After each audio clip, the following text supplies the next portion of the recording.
अपने बाह्यकरण के इंद्रिय विषय के संयोग से होने वाले जितने भी वृत्तियां बन रही है, जितने भी कहा जाए कि घटनाएं जो घट रही है इस संसार में इंद्रिय विषय के संयोग से, उनको उसी तरह से समझा जाए, उसी तरह से लिया जाए कि चित्त पर जाकर के वो चिंता न बने बल्कि चिंतन बन जाए।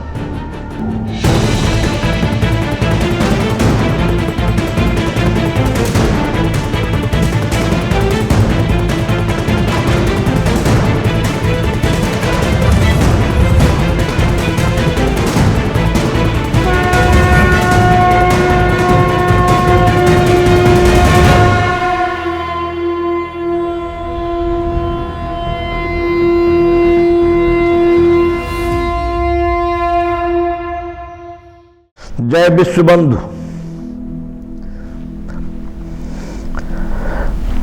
बंधुओं, अब हम अध्यात्म भारती में अध्यात्म के इस प्रक्रिया को आगे बढ़ाते हुए हम कुछ अंतःकरण के विषय में चर्चा करेंगे, आपसे बात करेंगे। अभी हम जो बातें करते आ रहे हैं ये बाह्यकरणों की बातें हो रही हैं।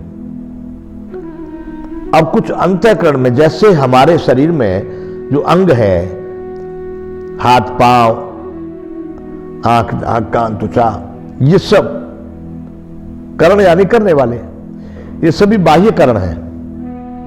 ऐसे ही इस शरीर के अंदर में भी कुछ करने वाले हैं, उनको अंतःकरण बोलते हैं, अंदर के करने वाले।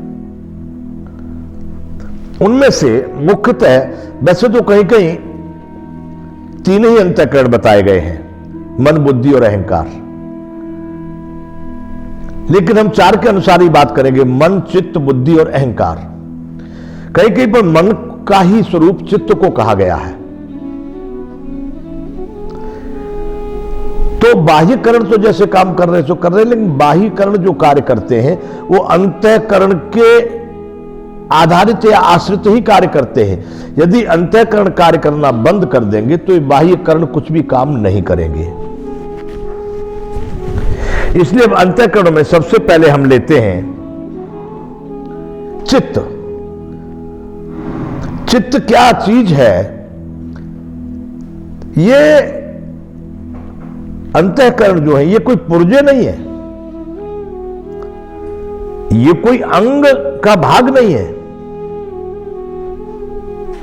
ये उस आत्मा के भाव रूप से भासने वाले, आत्मा के भाव रूप से ही समझ में आने वाले ये वो तत्व हैं जिनका कोई रूप, जिनका कोई रंग, जिनका कोई आकार नहीं है।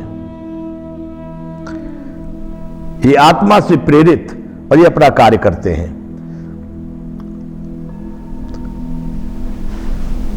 परम चिन्मय, चिदणु, परमाणु जैसे इनके ढूंढने पर, खोज करने पर कोई संकेत मिल जाए तो चित्त की बात करते हैं। चित्त क्या है?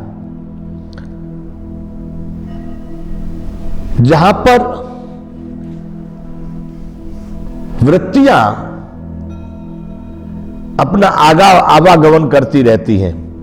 वृत्तियां, जैसे उदाहरण के लिए कहा जाए, कोई एक पर्दा होता है फिल्म में जहां पिक्चर का सीन चलता रहता है, तो जहां पर जिस पर्दे पर वो सीन चलता है वो पर्दा जैसे मान लो चित्त है और उस पर वृत्तियां फिर घूमती रहती हैं। पर्दा वही रहता है, चित्त वही का वही रहेगा, चित्त वही रहेगा, लेकिन अनेकों प्रकार की वृत्तियां जिनको हम कहेंगे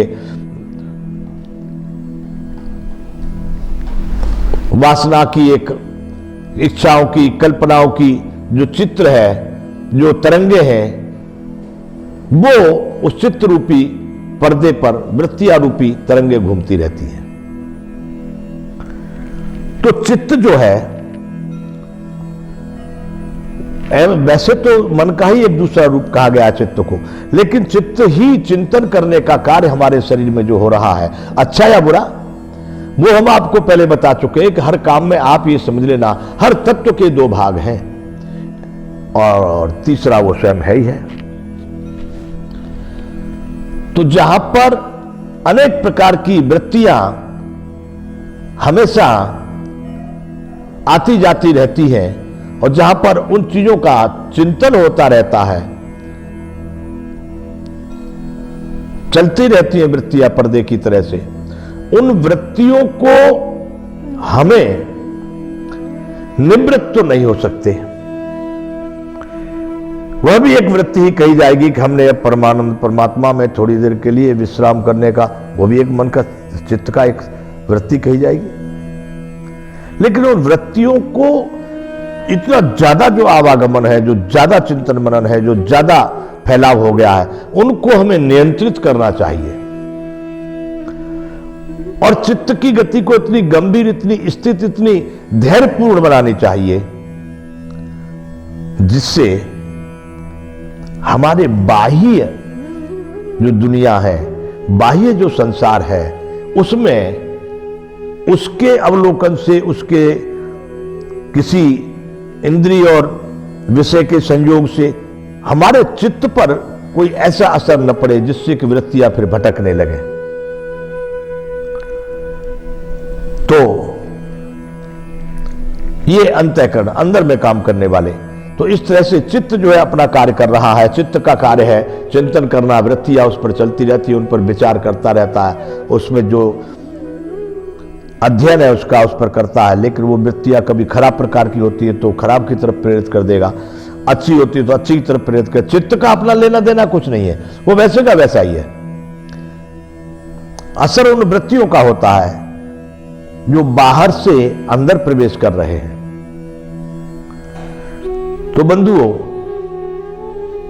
चित्त में चिंतन ही नहीं बल्कि चित्त से ही चिंता भी उत्पन्न होती है। चिंता भी उत्पन्न होती है। वो कैसे उत्पन्न होती है कि जैसे बाहर की वृत्तियां अगर भयपूर्वक, उद्वेगपूर्वक हमारी मर्यादा से परे होंगी तो वो चिंताजनक हो जाएगी। वो वृत्तियां आनंद वाली, उन्नति वाली, समाज, विश्व, प्रकृति, प्राणी सबके कल्याण के हित में होंगी, आनंददायक होंगी, सुखदायक होंगी, तो वो व्यक्ति के जीवन को उत्थान की तरफ ले जाएंगी। तो मूल हमारा आज का जो अभी ये अंतःकरण का विषय है, ये चित्त के विषय में जो करें कि चिंता और चिंतन दोनों चीजें चित्त के द्वारा ही की जाती हैं। इसलिए चित्त को चौकस रखने के लिए, चित्त को हमेशा चेतन रखने के लिए, चित्त को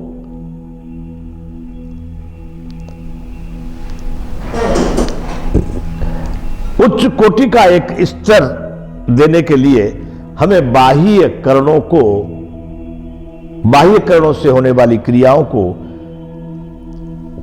विशेष करके रूप, रस, स्पर्श, गंध और शब्द, ये आंख, नाक, कान, रसना और त्वचा, इससे संबंध रखने वाले ये जो 5 विषय हैं, इन 5 विषयों को हमें ध्यान देना होगा और इन विषयों के अनुसार ही व्यसन यानी भोग, जो भी संसार में इन विषयों में जो वस्तु आती है उसको भोग कहते हैं। वो विषय और भोग, इन्हीं के माध्यम से वो वृत्तियां तैयार होती हैं और वृत्तियों के माध्यम से मनुष्य का चित्त चिंतन या चिंता करता है। तो इसलिए बंधुओं, अपने बाह्यकरण के इंद्रिय विषय के संयोग से होने वाले जितने भी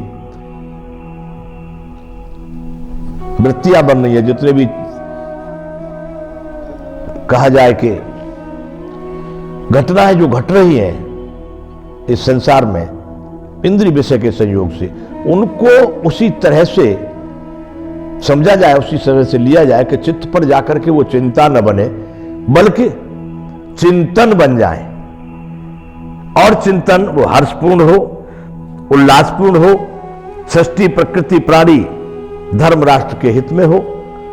और उसको जब आप देखेंगे चित्त का कार्य, तो चित्त जो है आपको सही समदृष्टि का रूप दे करके आप देखेंगे कि चित्त का काम बिल्कुल चौकस हो जाएगा, वृत्तियां उस पर अच्छे प्रकार के कार्य करने लगेंगी और उससे आपका जीवन जो है उन्नति की तरफ चला जाएगा। चिंता की तरफ न होकर के बल्कि चिंतन का दिशा उसको मिल जाएगी। और चिंतन करना स्वाभाविक अच्छे लोगों का कार्य है कि जो चित्त पर चिंतन चल रहा है वो हमेशा प्रकृति प्राणी, धर्म और राष्ट्र के लिए हो जाए। इसलिए बंधु, आज हमने आपसे ये चित्त के विषय में चर्चा की, जिस पर चिंतन चलता है।